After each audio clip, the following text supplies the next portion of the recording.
7, Messias Cristo, e vamos dar uma mergulhada na palavra nesta manhã. Amém? Quantos tomaram café da manhã? Então, parece que alguns não tomaram café da manhã. Tudo bem. Ok, vamos começar onde a gente deixou ontem. Messias Cristo. Então, a gente já observou o problema do homem. O homem está separado de Deus, não é? O homem está separado de Deus. O verdadeiro pecado é ter abandonado a aliança, ter deixado o pacto, ter esquecido a palavra de Deus. O Senhor tinha falado em Gênesis capítulo 2, 17, que não poderia comer daquela árvore. No dia que comesse da árvore da ciência do bem e do mal, ele ia morrer. Morrerás, 2 mortes, física e espiritual. Mas o Senhor deu uma promessa em Gênesis capítulo 3, versículo 15, a promessa foi: porém inimizade entre ti e a mulher, entre a tua descendência e o seu descendente. Este te ferirá a cabeça e tu lhe ferirás o calcanhar. O Senhor deu a promessa de um descendente da mulher. Deus ia levantar alguém que ia terminar com o problema de Satanás, que é o príncipe deste mundo, o problema do pecado que nos fez morrer e o problema da separação de Deus. Essa pessoa, esse homem, Deus levantaria para esmagar a cabeça do diabo. O problema que o homem não pode resolver por si só é o problema do pecado. Efésios capítulo 2, versículo 1, diz: todos estáveis mortos estando delitos e ofensas. Efésios capítulo 2, versículo 1. Ele vos deu vida quando estáveis mortos nos vossos delitos e ofensas, delitos e pecados. Romanos 3, 23. Todos pecaram e carecem da glória de Deus. Gênesis capítulo 3, versículo 8, eu estou simplesmente dando uma avançada na apostila, tá? Gênesis 3, 8 diz a palavra que o homem e a mulher se esconderam da presença de Deus. Mas nós vemos no versículo 8 e 9 do capítulo 3 de Gênesis que é Deus que procura o homem. Esse é o Evangelho, meus queridos. Eu quero que você perceba a diferença. A religião é a tentativa do homem de se encontrar com Deus. Mas o cristianismo é Deus que procura o homem. É muito diferente. Isso é graça. Isso é misericórdia. Essa é a nossa pregação. Deus veio e virá nos procurar sempre, porque Ele é o nosso Pai. Amém? A solução, a resposta de Deus para o problema é o proto-evangelho que está em Gênesis capítulo 3, 15, mas quem é o Messias? Esse foi o núcleo do Antigo Testamento e a palavra determina, a palavra deixa muito clara que somente será uma pessoa que cumpra itens, quesitos divinos. O primeiro que nós vemos ali está em Gênesis capítulo 22, 17 ao 18, que vai ser semente de Abraão. Ele viria não de qualquer nação, mas sim da semente de Abraão. O segundo item, segundo Samuel 7, do 8 ao 16, seria filho de Davi, do rei Davi. Amém? Amém? Amém. Não tomou café da manhã, estou vendo, tá dando para ver. Isaías 7,14, né? Vai nascer de uma mulher virgem, uma mulher que não tinha marido nem teria tido relacionamento marital, se diz? Relacionamento conjugal. Obrigado. Também estou acordando, tá? Minha língua está acordando para o português. Acordei no modo espanhol. Acordei no modo espanhol, tá? Então, a virgem vai conceber, uma mulher virgem. Miqueias 5:2 declara, eu não vou ler todos eles, a gente tem que falar muita coisa, tá? É muita passagem, mas Miqueias 5:2, ele ia sair de Belém, uma cidadezinha lá, né, perto de Jerusalém, Belém. Zacarias 11, profetizou que seria vendido por 30 peças de prata.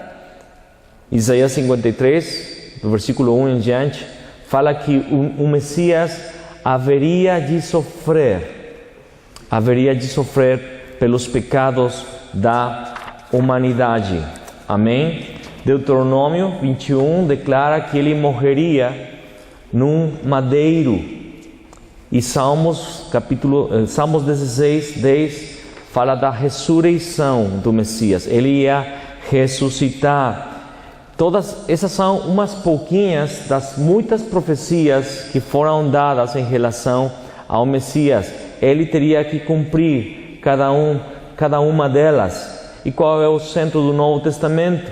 O Novo Testamento é a declaração que Jesus o Cristo cumpriu cabalmente todas essas profecias. Mateus 1, versículo 1, declara que ele é filho de Abraão e filho de Davi. Mateus 1, 18 declara que ele nasceu de uma virgem. Mateus 27 declara que ele foi vendido por 30 peças de prata. Mateus 27 declara que o seu sangue foi derramado e era sangue de inocente. Mateus 27, 26 declara que ele foi morto numa cruz ou num madeiro. Amém? Mateus 27, 57 declara que foi enterrado no túmulo de um rico. E Mateus 28, 1 declara que ele ressuscitou. João 20, 31. Então, declara que Jesus é o Cristo. Amém? Vou repetir esta escritura. Estes, porém, foram registrados para que creais que Jesus é o Cristo, o Filho de Deus, e para que crendo tenhais vida em seu nome. Quando você lê os evangelhos, você consegue entender que o intuito dos escritores era que todo mundo pudesse enxergar que Jesus teria cumprido todas as profecias do Antigo Testamento e que ele era o Cristo. Mateus 26, Lucas 21, João 14, Atos capítulo 1, versículo 11, todas essas passagens que você tem ali na apostila falam da promessa da sua vinda. Ele vai voltar. Amém? Qual é o significado do Messias? Rei, sacerdote, profeta, aquele que é a solução ao problema do homem. Vamos analisar cada um desses quesitos, cada uma destas características do nosso Cristo. Vamos dar uma estudada. Por que ele é chamado de verdadeiro rei? Vamos para João capítulo 12, por favor. João 12, versículo 31. Por favor. Quando você o encontre, fala amém.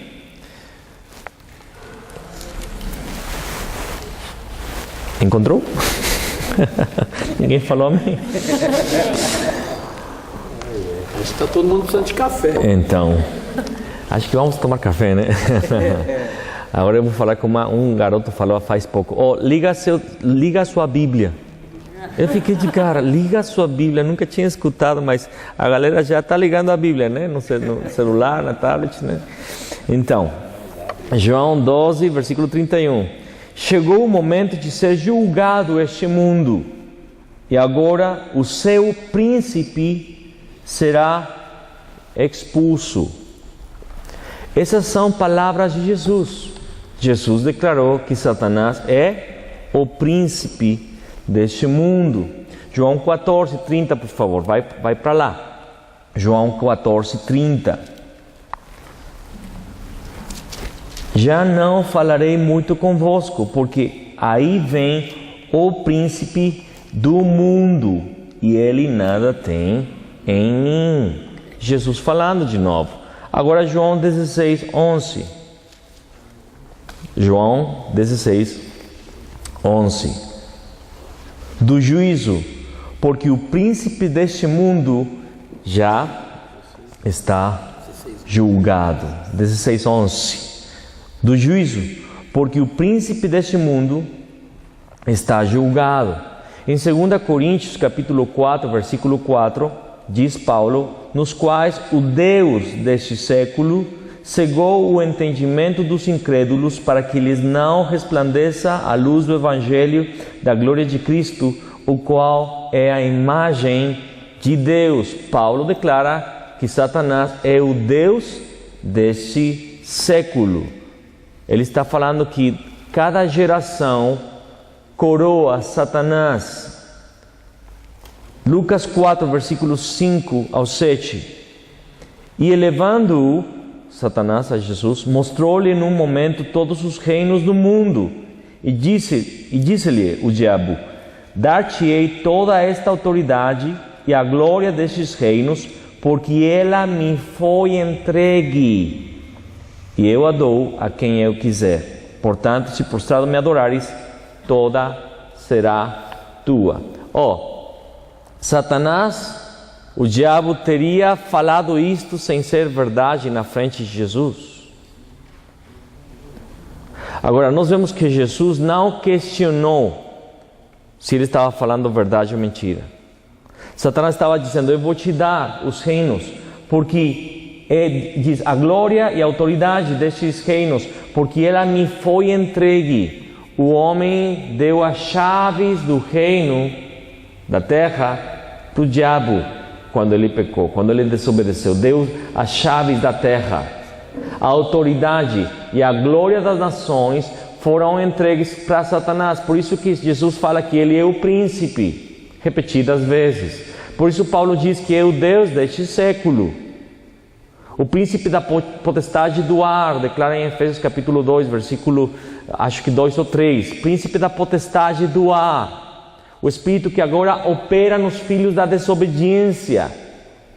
Isto faz com que ele seja o rei da terra e é chamado de maligno. Diz 1 João capítulo 5, versículo 19: sabemos que somos de Deus e que o mundo inteiro jaz no maligno. Gálatas 4, 8: outrora, porém, não conhecendo a Deus, servieis a deuses que por natureza não o são. Hebreus 2, 14 e 15 diz: visto, pois, que os filhos têm participação comum de carne e sangue, destes também ele igualmente participou, para que por sua morte destruísse aquele que tem o poder da morte, a saber, o diabo. Ele tem o poder da morte. E livrasse todos que pelo pavor da morte estavam sujeitos à escravidão por toda a vida. Então, Satanás tem o poder da morte, porque o pecado vem, o salário do pecado é morte. Diz a palavra em Romanos 6, 23. Ele tem o poder da morte através do pecado e sujeitou a terra e a humanidade à escravidão. Por isso Jesus se fez homem. Foi Jesus que resolveu o problema. Em Gênesis 3,15 foi a profecia que a semente da mulher feriria a cabeça do diabo. Hebreus 2, 14 e 15 declara que ele tomou forma humana, para desfazer as obras do diabo. Colossenses 2,15, vamos procurar Colossenses 2,15, por favor.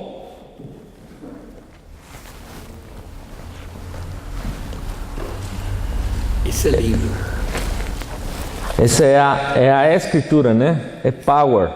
Diz: e despojando os principados e as potestades, publicamente os expôs ao desprezo, triunfando deles na cruz. Agora você está muito calado, muito quietinho. Ele triunfou sobre os principados e as potestades. Glória a Deus. 1 Coríntios capítulo 2 diz que essa é a sabedoria oculta que os príncipes deste mundo não conseguiram enxergar, porque se eles tivessem sabido, eles não teriam crucificado o Senhor da glória, porque na cruz Satanás pensava que ele tinha sua vitória, mas na verdade na cruz Jesus teve a vitória sobre Satanás, sobre o pecado e sobre a morte. Amém? João 16, 33. Estas coisas vos tenho dito para que tenhais paz em mim. No mundo passais por aflições, mas tende bom ânimo. Eu venci ao mundo. Jesus é o rei que venceu ao mundo. Jesus é aquele que destruiu as obras do diabo. Jesus é aquele que despojou os principados e as potestades. Amém. Colossenses capítulo 1, versículo 13 diz: Ele, está falando do Senhor Jesus, o Cristo, Ele nos libertou do império das trevas e nos transportou para o reino do Filho do seu amor. Satanás é um ditador, um imperador. O céu é um império, porque ele veio para roubar, matar e destruir. Mas Jesus nos levou para o reino, porque o reino é diferente do império. No império você perde, no reino você é servido pelo seu rei, salvado pelo seu rei, cuidado pelo seu rei, amado pelo seu rei. Aleluias! Jesus é o verdadeiro rei. Zacarias capítulo 9, versículo 9 declara: Alegra-te muito, ó filha de Sião, exulta, ó filha de Jerusalém, eis aí te vem o teu rei, justo e salvador, humilde, montado em jumento, num jumentinho, cria de jumenta. E em João capítulo 12, versículo 12 em diante, Jesus veio, Ele entrou pela estrada, pelas portas de Jerusalém, montado num burrinho, e todo mundo falava: Hosana ao filho de Davi, louvores nos céus mais altos, porque o rei estava entrando, mas ele entrou de uma forma que ninguém conseguiu enxergar. Ele veio como Salvador, ele veio como Cordeiro, ele veio de forma humilde, amém? Mas ele voltará como rei, ele voltará como um leão que ruge, possuir as nações da terra, estabelecer o seu reino.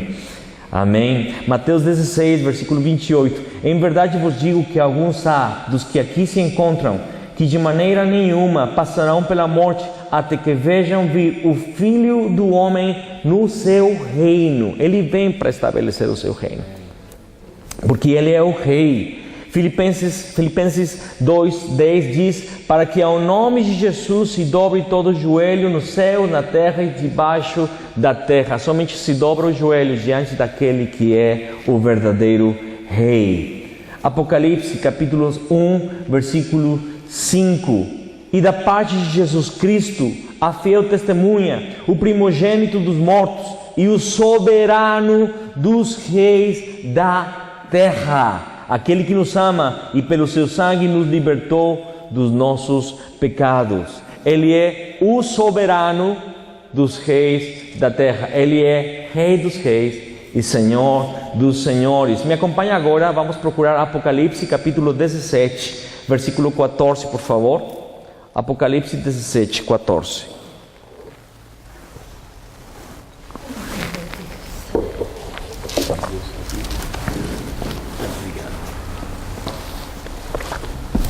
Amém? Nós podemos ver a intensidade do nosso inimigo, como ele persevera, como ele não vai parar até o final. Ele vai pelejar com seus anjos e com as nações no final. E diz Apocalipse capítulo 17, 14: pelejarão eles contra o Cordeiro, e o Cordeiro os vencerá, pois é o Senhor dos senhores e o Rei dos reis. Vencerão também os chamados, tem aqui chamados, eleitos e fiéis que se acham com Ele. Temos que entender que o Cristo é o verdadeiro Rei. Ele é o verdadeiro Rei, não somente é Salvador. Escuta, o meu conceito, eu estou falando por mim, tá? Estou falando para mim. Meu conceito de Jesus sempre foi o Salvador. Jesus significa salvação, e é verdadeiramente Ele Salvador. Mas eu não conseguia entender o tamanho, a dimensão do significado de Cristo. É verdadeiro Rei. Tinha tido o conceito do Rei, entendia que Ele era Rei, mas eu não entendia que faz parte da unção, que faz parte das três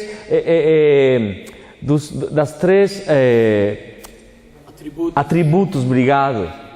específicos do Cristo. Ele é verdadeiro rei que veio para destruir, para desfazer as obras do diabo, do príncipe deste mundo. Ele arrebatou o poder, a autoridade que tinha o homem dado para Satanás. O Cristo é verdadeiro rei. Agora, escuta, essa deve ser a mensagem evangelística. Não somente são conceitos. O nosso evangelismo fica reduzido a uma influência muito pequena, muitas vezes, porque não conseguimos passar a dimensão do Cristo. O Evangelho é que Ele nos libertou do império das trevas. Ele destruiu o diabo, e essa é a autoridade do crente, a autoridade do cristão. Ele é o nosso rei, e demônios têm que se nos sujeitar no nome de Jesus o Cristo. Escuta, se lembra dos 7 filhos de Esceva, ali em Atos? Se lembra? Que eles escutaram que Paulo libertava as pessoas no nome de Jesus o Cristo, né? E eles quiseram imitar. Então eles falaram para um cara encapetado, que estava muito encapetado, né? Falaram, em nome de Jesus que prega Paulo. Então o demônio falou, conheço Paulo, sei quem é Jesus, mas vocês quem são? Sabe o que significa isso? Eles queriam repetir como se fosse uma frase mágica o nome de Jesus, mas não tinha a revelação do Cristo. Está aí, caiu a ficha. Eles queriam fazer as mesmas obras de Paulo com um nome como se fosse uma frase mágica. E capeta não respeita frases. Capeta vai respeitar revelação na tua vida. A autoridade que você recebe pela revelação. Aí os capetas foram, né? Acima deles, deixaram eles nus, né? Mas Paulo tinha a revelação do Cristo, e quando você tem a revelação que Ele é verdadeiro rei, demônio não pode aguentar você. Amém. Tem que fugir. Ele é verdadeiro rei, Ele é verdadeiro sacerdote. Lição 8, verdadeiro sacerdote. Vamos para Hebreus capítulo 10, versículo 14. Hebreus 10, 14.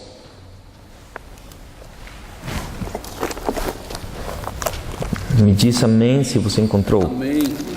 Ok. Diz, desculpa. Porque com uma única oferta aperfeiçoou para sempre quantos estão sendo santificados. Porque com uma única oferta aperfeiçoou para sempre quantos estão sendo santificados. Todas as pessoas são pecadoras. Romanos 3,10 declara, como está escrito, não há justo nenhum sequer. Romanos 3,23, todos pecaram e carecem da glória de Deus. Qual é o resultado do pecado? É a morte. Amém? Tiago 1, versículo 15 diz, então a cobiça, depois de haver concebido, dá à luz o pecado, e o pecado, uma vez consumado, gera a morte. Qual foi sempre a solução no Antigo Testamento para resolver o problema do pecado? Está em Levítico, Levítico 17, versículo 11. Vai comigo para Levítico. Esta é uma passagem muito importante do Antigo Testamento para nos explicar o porquê do sistema sacrificial, porque matavam cordeiros, porque se sacrificavam bodes e animais no tabernáculo de Moisés. Levítico 17, versículo 11 diz, porque a vida da carne está no sangue. Eu vou-lo tenho dado sobre o altar para fazer expiação pela vossa alma, porquanto é o sangue que fará expiação em virtude da vida. No Antigo Testamento sempre se levantaram altares, mesmo antes do tabernáculo de Moisés. Abraão levantou altares, Abel levantou altares. Noé, quando saiu da arca, ele levantou um altar e ofereceu sacrifícios, porque sempre se teve o entendimento que o sangue era necessário para fazer expiação pelos pecados e para poder se achegar a Deus. Todo homem de fé fez sacrifícios para se achegar a Deus. Deus, para fazer pacto com Abraão, pediu um sacrifício de animais. Parte os animais em dois e fica aí para fazer pacto. O sangue era dado para fazer expiação. Hebreus capítulo 9, versículo 22 diz: com efeito, quase todas as coisas, segundo a lei, se purificam com sangue, e sem derramamento de sangue não há remissão. Fala para mim, não há remissão. É necessário o sangue, é importante o sangue. Por isso Deus não se agradou do sacrifício de Caim, porque Caim, ele queria oferecer o seu esforço, suas obras, mas Abel entendeu pelas vestes de peles que Deus tinha dado para os seus pais e para eles, quando eles ficaram nus, que era necessário ser sacrificado um animal, ser derramado o sangue. Amém? E Isaías 53, eu quero que você me acompanhe a Isaías 53, a gente vai ler o capítulo inteiro. Isaías 53.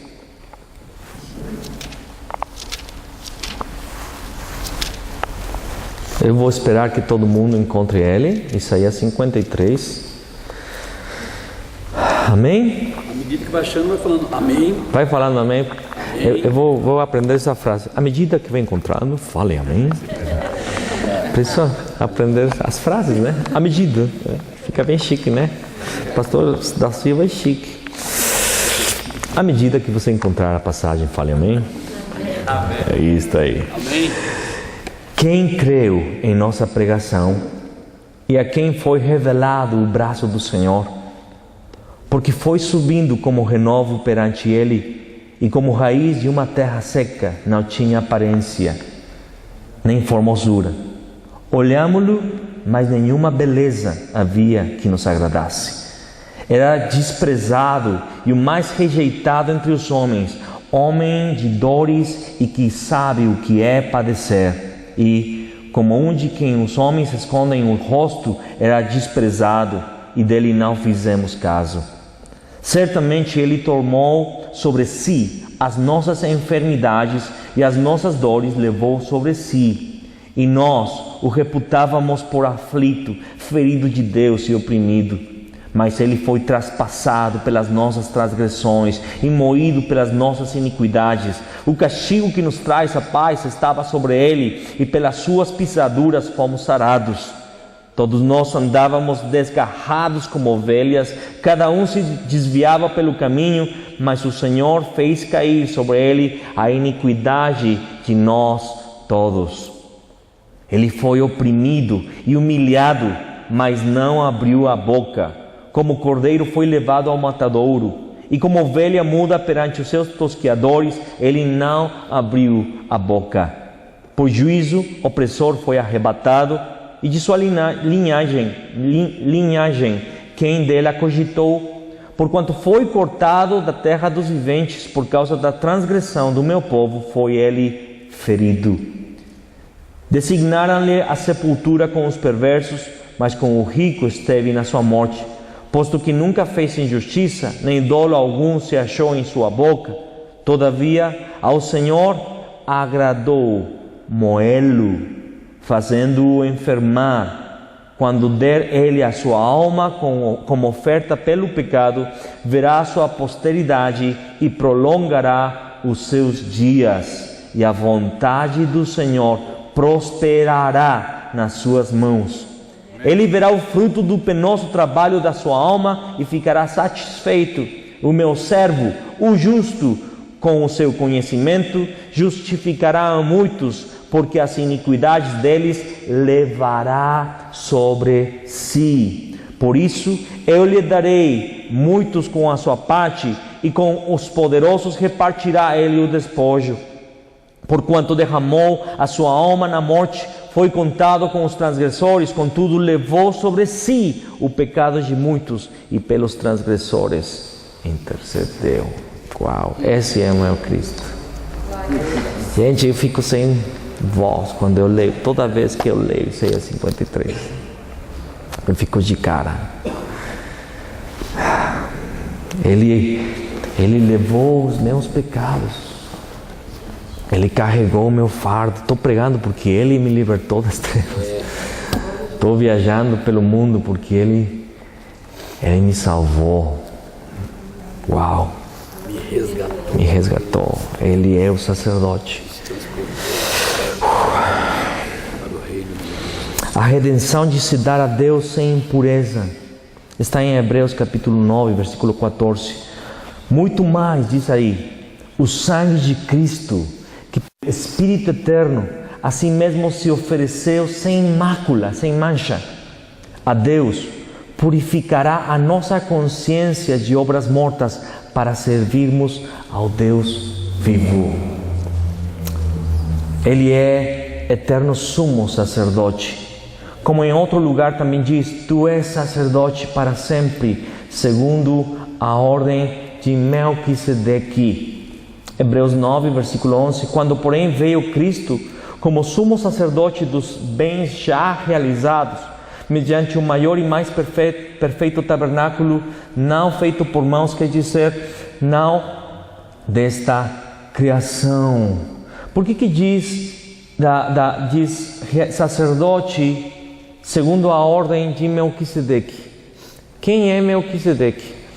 O sacerdócio foi dado através de Arão, irmão de Moisés, da tribo de Levi. Arão e Moisés eram da tribo de Levi. E o sacerdócio foi entregue, o sumo sacerdote era o Arão e seus filhos, e era passado de geração em geração o sumo sacerdócio. Os levitas ofereciam os sacrifícios e cuidavam do tabernáculo, também depois do templo, tá? Mas Abraão, antes de Israel ser nação, antes de ter nascido Jacó, tá? Abraão foi para a guerra contra 5 reis pagãos para libertar o seu sobrinho Ló. E quando ele voltava daquela vitória, apareceu Melquisedeque, sacerdote, diz, do Deus Altíssimo, sem pai, sem mãe, sem genealogia, príncipe de paz. Quem que era Melquisedeque? O sacerdote de Deus. Era Jesus o Cristo no Antigo Testamento, se apresentando a Abraão. Porque Abraão, quando se encontrou com ele, deu o dízimo do botim, e Abraão deu pão e vinho. Quem foi que deu pão e vinho no cenáculo? Para nós. Quem que falou que ele tinha esperado tanto tempo para tomar esse pão e esse vinho, e que somente voltaria a tomar na volta dele para a terra? Jesus. E a palavra diz que Jesus é da ordem de Melquisedeque. Por quê? Porque naquela época as pessoas, depois na igreja primitiva, todos pensavam ou poderiam perguntar como que ele é sacerdote.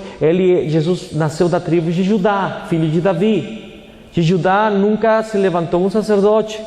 Mas a Escritura está dizendo, ele era de Judá, porque tinha que cumprir que ele seria filho de Abraão, filho de Davi, mas ele é sacerdote segundo a ordem de Melquisedeque, uma ordem espiritual, de um tabernáculo não físico, de um templo não feito por mãos humanas, mas um templo que está lá nos céus. Você encontra depois esse templo em Apocalipse, é celestial, a Nova Jerusalém, o templo de Deus. Jesus o Cristo entrou naquele lugar santo, no Santo dos Santos do céu, para oferecer o seu sangue como propiciação pelos nossos pecados eternamente.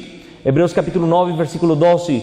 Não por meio de sangue de bodes e de bezerros, mas pelo seu próprio sangue entrou no Santo dos Santos, uma vez por todas, tendo obtido eterna redenção. Fale comigo, eterna redenção. Eterna redenção. Aleluias.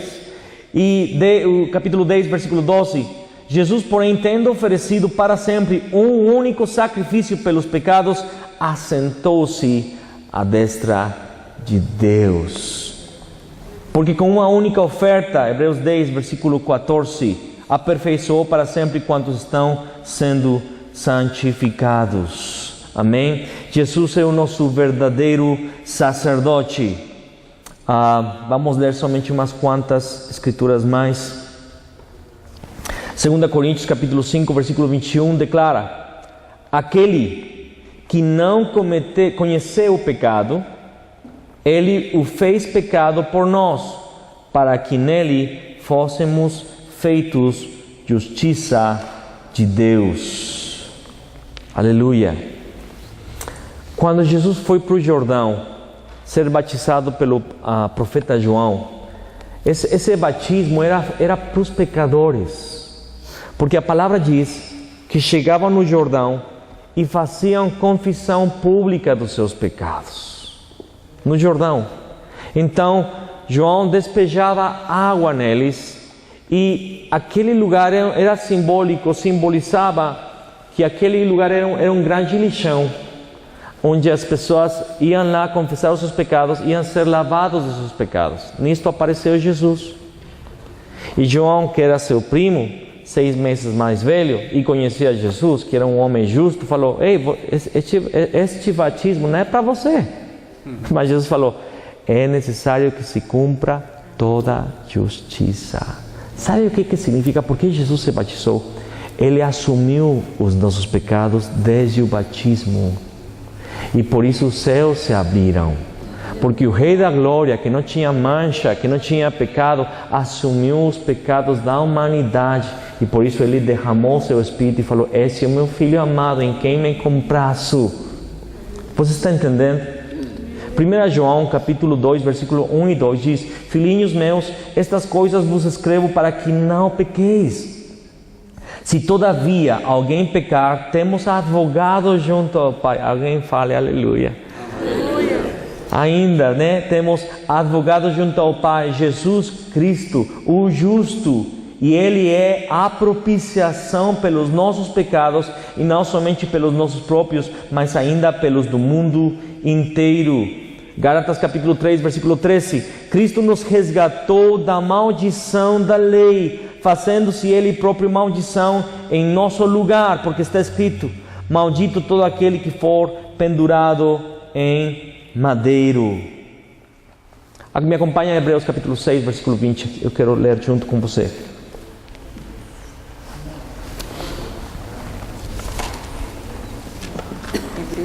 Hebreus capítulo 6, versículo 20.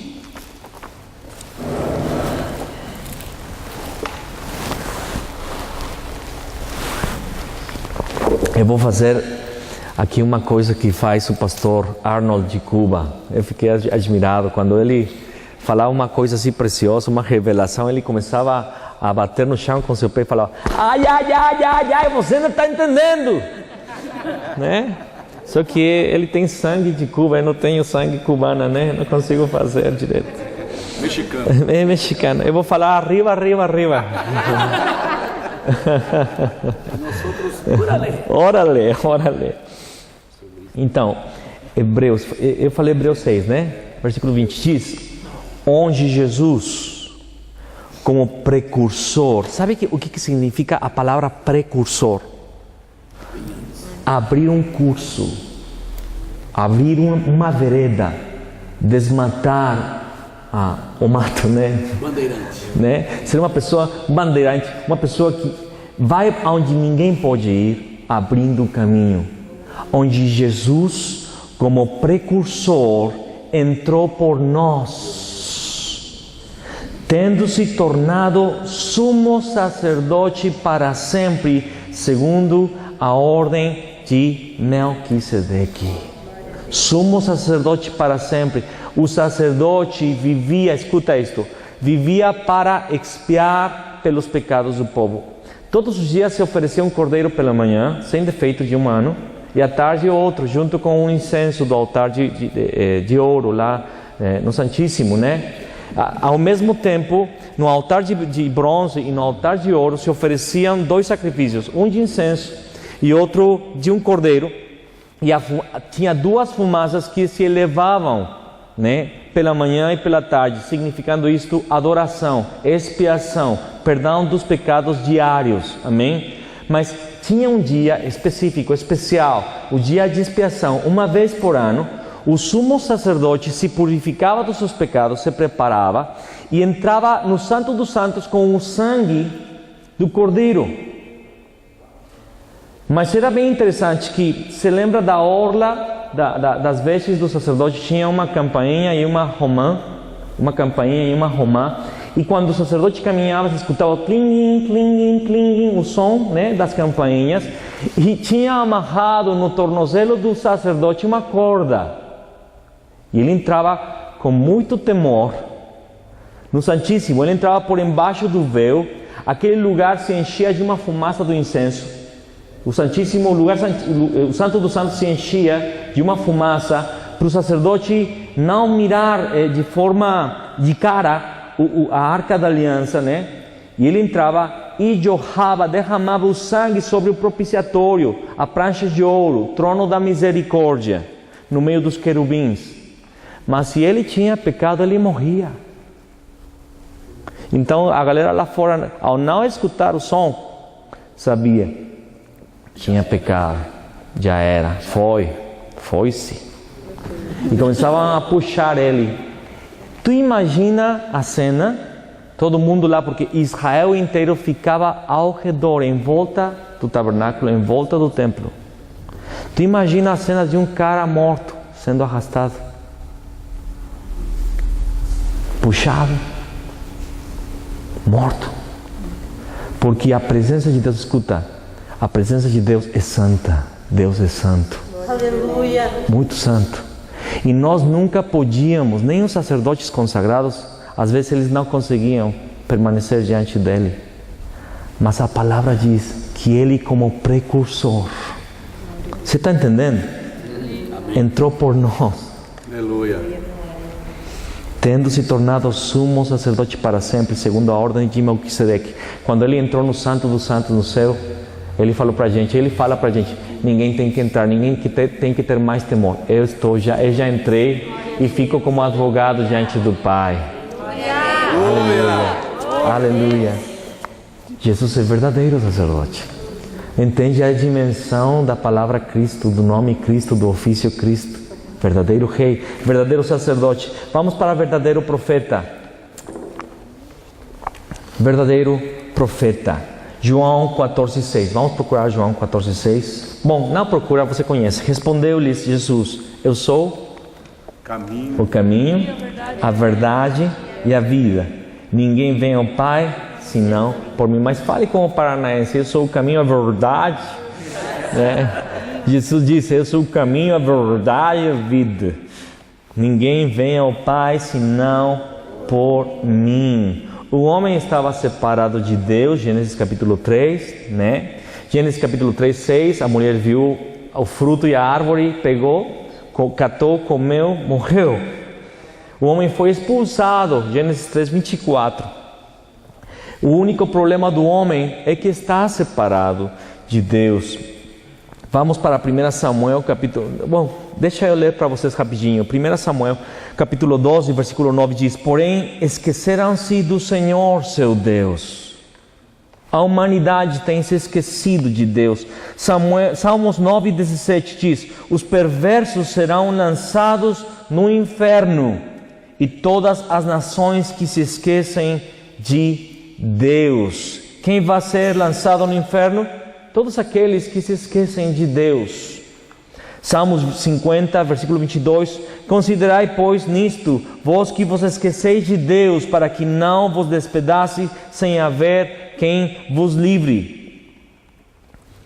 Jeremias capítulo 2, versículo 13 diz: porque dois males cometeu o meu povo. A mim me deixaram o manancial de águas vivas e cavaram cisternas rotas que não retêm as águas. A tua malícia te castigará e as tuas infidelidades te repreenderão. Sabe, pois, se vê que mal e quão amargo é deixares o Senhor teu Deus e não teres temor de mim, diz o Senhor dos exércitos.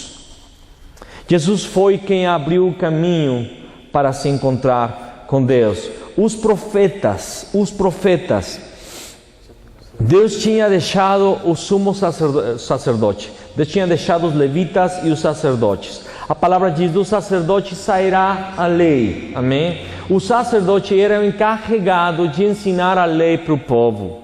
Ouve, Israel, o Senhor nosso Deus, o Senhor é um. e amarás ao Senhor teu Deus com todo o teu coração, com toda a tua alma, com todas as tuas forças e com todo o teu entendimento. E estas palavras repetir-las-ás aos teus filhos quando fores pelas ruas, quando colocarás isto nas tuas portas, na tua frente, no teu pulso, né? E te lembrar, esse Deuteronômio capítulo 6, a lei do Senhor era ensinada pelos sacerdotes.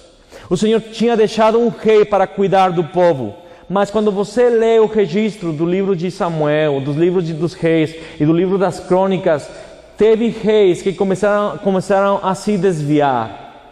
O primeiro a se desviar foi o rei. Saul se desviou imediatamente e Deus o retirou, não é? Deus levantou a Davi. Davi foi um homem segundo o coração de Deus, mas também pecou. O rei errou. Depois veio Salomão. Teve tudo em bandejas de prata. O papai, Davi, deixou o reino deixou ele em paz. Todos os seus inimigos tinham sido subjugados pelo rei Davi. Salomão somente teve que ser um bom economista, um bom administrador da nação e teve uma fortuna incrível, mas o cara cometeu um erro, começou a se apaixonar de mulheres estrangeiras e teve somente 700 mulheres rainhas e 300 concubinas. Meu Deus, eu não consigo dar conta de uma, né?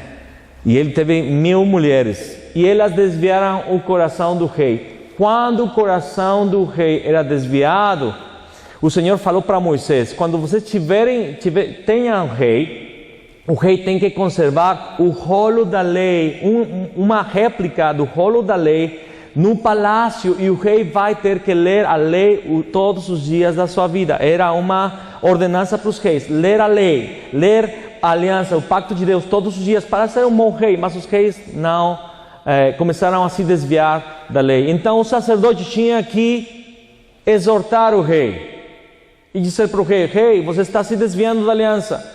Mas e quando o sacerdote também se desviava, Deus levantava profetas. E vemos a Elias, que quando se reconstrói a cidade de Jericó, um rei de Israel reconstrói Jericó, ele diz: não haverá chuva, Acabe, não haverá chuva por 3 anos. E os céus se fecham. E Elias traz a palavra de Deus para trazer de novo a aliança de Deus ao povo de Israel. Para isso que é o ministério profético. Para trazer de volta o caminho a um povo que se desviou. E foi Jesus quem abriu o caminho para se encontrar com Deus. Foi Jesus que foi a palavra de Deus, possuía a palavra de Deus. Mateus 27, 50, 53, Marcos 15, versículo 37 a 39, Lucas 23, versículo 44 a 46, falam do momento do Calvário, do momento da cruz, quando ele estava recebendo o castigo, o azoite do pecado da humanidade. E diz a palavra que quando Jesus sabia que tudo tinha se cumprido, sabia que todas as profecias ele tinha cumprido, mas que faltava uma só por se cumprir, ele pediu de beber. E João 19, versículo 30 diz que quando pois Jesus tomou o vinagre, disse: está consumado. Inclinando a cabeça, rendeu o Espírito. Hebreus 10, versículo 19 ao 20 diz: tendo pois, irmãos, intrepidez para entrar no Santo dos Santos, pelo sangue de Jesus, pelo novo e vivo caminho que Ele nos consagrou pelo véu, isto é, pela sua carne. O véu do templo se rasgou de cima para baixo, indicando que era Deus que estava abrindo novamente o caminho de reconciliação entre Deus e os homens. Jesus falou: consumado é, se findou, se terminou, eu paguei a conta. O homem está novamente comunicado com Deus. Ele é o verdadeiro profeta. João 14,6, por isso ele falou: eu sou o caminho, a verdade e a vida. Vai comigo para Hebreus capítulo 1, versículo 1 ao 2, todo mundo. Hebreus 1, versículo do 1 ao 2.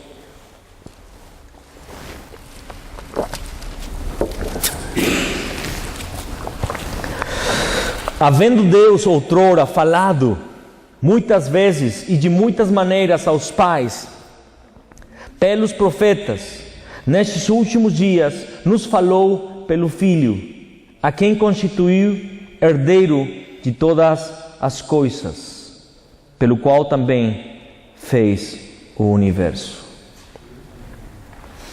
Ele tinha falado, Deus Pai sempre falou aos pais, ao povo de Israel, ao mundo inteiro. Deus falou através dos profetas. Eles possuíam a palavra de Deus. Escuta só, o Espírito Santo vinha sobre o profeta, fazia ele ver em visão muita coisa. E o profeta vinha com o povo e falava, Deus falou assim, assim, assado. Volta para Deus. E as palavras do profeta tinham tal autoridade que a nação toda se voltava para Deus. Jonas, você lembra do Jonas? Ele foi para Nínive, uma nação pagã, mas Deus enviou o profeta lá para se arrependerem. Vem juízo, o Senhor vai destruir a nação. Jonas falou a palavra, a nação se arrependeu e a misericórdia veio sobre aquela nação. Porque não era apenas uma palavra, era a palavra de Deus derramada pelo Espírito no profeta, numa autoridade profética. E diz, havendo Deus outrora, no passado, falado muitas vezes e de muitas maneiras aos pais pelos profetas, nestes últimos dias nos falou pelo Filho. O seu Filho Jesus Cristo é o profeta. A quem constituiu herdeiro de todas as coisas, pelo qual também fez o universo. Deuteronômio 5, 22, 23. E dissestes, eis aqui o Senhor nosso Deus nos fez ver a sua glória e a sua grandeza, e ouvimos a sua voz no meio do fogo. Hoje vimos que Deus fala com o homem e permanece vivo. Está falando do Sinai, aquela montanha, o Sinai. Deus falou para Moisés, vai com o povo, se consagrem hoje e amanhã, e no terceiro dia eu vou me manifestar. Coloquem um cinto de segurança na beira da montanha, ninguém pode ultrapassar aquele sinal. Qualquer um que ultrapasse, seja bicho, seja pessoa, será traspassado, será morto. E no terceiro dia Deus desceu numa coluna de fogo, numa nuvem de fogo, e tinha trovões. O Senhor falava, mas era trovão. Isso é um leão. Esse foi um leão, né? Eu não consigo fazer trovão. Mas não somente tinha trovão, tinha fumaça, tinha fogo e a terra tremia. Assim, você imagina ficar ali na beira da montanha e sentir o tremor e Deus falando, eu sou o que sou. Sabe o que falou o que aconteceu com o povo? Falou para Moisés, Moisés, vá você, né? O povo deu um jeitinho ali, né? Moisés, vai lá, cara, vai lá você, deixa a gente aqui, depois você nos passa o negócio, né? Vai.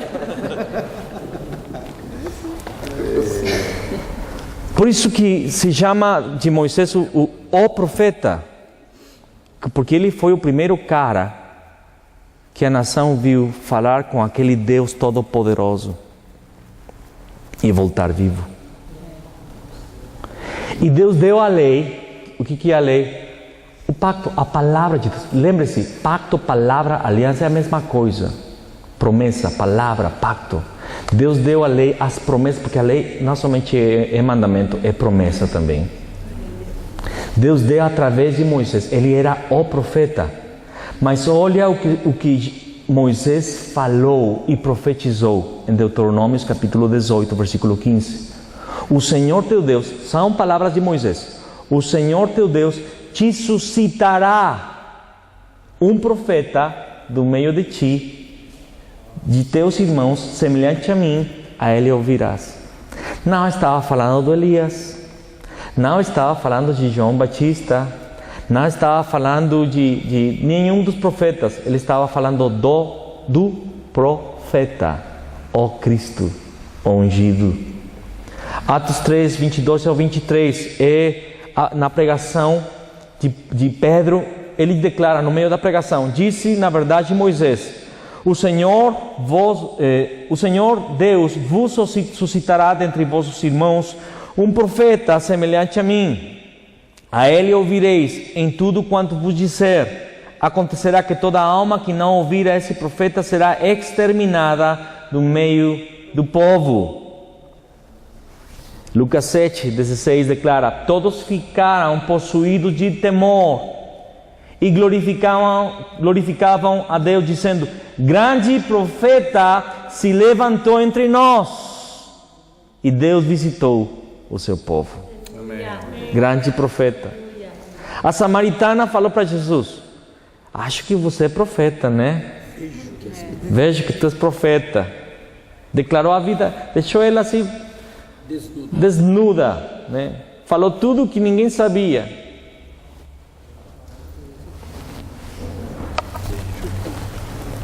Lucas 24:19, e ele lhes perguntou quais, e explicaram o que aconteceu a Jesus, o Nazareno, que era varão profeta, poderoso em obras e palavras diante de Deus e de todo o povo.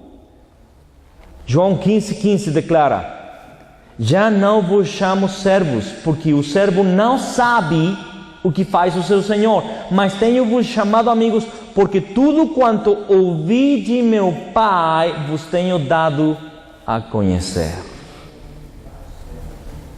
1 João capítulo 1, versículo 1 ao 14, eu apenas vou ler o versículo 12. Mas a todos quanto o receberam, deu-lhes o poder de serem feitos filhos de Deus, a saber, aos que creem em seu nome.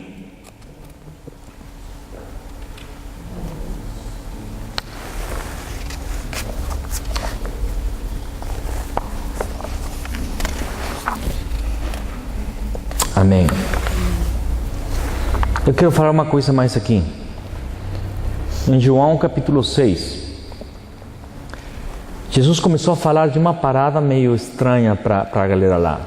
Para um judeu escutar que tem que comer minha carne e beber o meu sangue, é muito estranho. Até hoje. Mas naquela época mais. Porque foi a primeira vez que alguém falou uma parada doida como essa. Jesus falou: eu sou o pão que desceu do céu. Quem não comer minha carne e beber o meu sangue não tem vida, né? E foi tão forte que até os seus seguidores recuaram. Falaram: oh, não. Tudo estava legal até aqui, era muito bonito, era muito mistério, né? Mistério de Deus na terra, né? Muita cura, precioso, muito milagre, mas esse negócio que temos que comer a carne dele e beber o sangue dele, tá demais. Tá demais. Aí recuaram. E Jesus vira para os seus discípulos. Ele diz: você também quer ir embora? E Pedro diz uma coisa preciosa: Senhor, para onde nós vamos? A quem iremos? Se só tu tens palavras de vida eterna. Palavras. Porque na verdade quando Jesus falava, escuta isto, impressionante. Temos que entendermos. Quando Jesus falava cada parábola, cada história, cada ensino, cada palavra que ele deu, o pessoal conseguia sentir quando Deus falou: seja a luz, haja luz.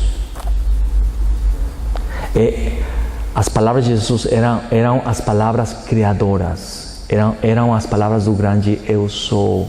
Era Deus falando na terra ao homem. Só que Deus não estava falando mais numa montanha e não estava falando de um jeito que dava temor, mas Ele estava falando como um amigo.